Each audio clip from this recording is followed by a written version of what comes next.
Tristan Harris used to work at Google, but then he had a moral crisis, left the company, and started the Center for Humane Technology. The Atlantic once called him the closest thing Silicon Valley has to a conscience. If someone could tell us how big tech is making money off of our humiliation, it's him. So, how does the business model relate to these problems? Well, how much have you paid for your Facebook account recently? Or Twitter. Well, if you haven't paid anything, then what are they making $500 billion of market value in their stock price from? Well, they're selling human attention because the business model is advertising. But it's not just that they want to show you a rectangle with an ad. To get you to see those ads, it means they have to get your attention.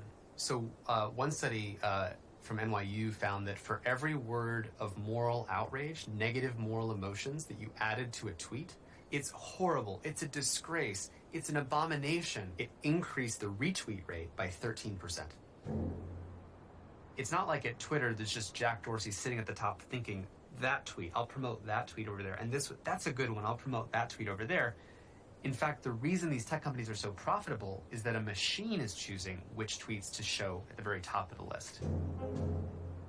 If you think about you driving down the highway and you had a computer that was like, okay, what does this person want? And we're going to determine that based on what their eyes look at.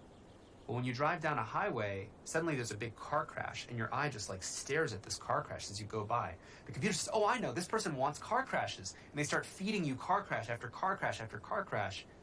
And that's what the Twitter algorithm is like. One of the things we want to understand is that the way most people think of algorithms or kind of AI systems is most people think of these as being just neutral and objective. But you see, what they're interested in is drawing eyeballs to material in their platforms.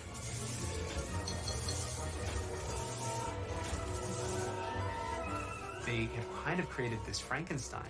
All it knows is, oh, if that gets attention, then my job is to elevate it, make sure everyone sees that thing.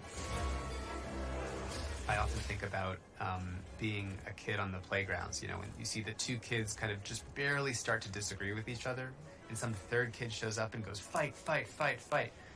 Well, that's like Twitter.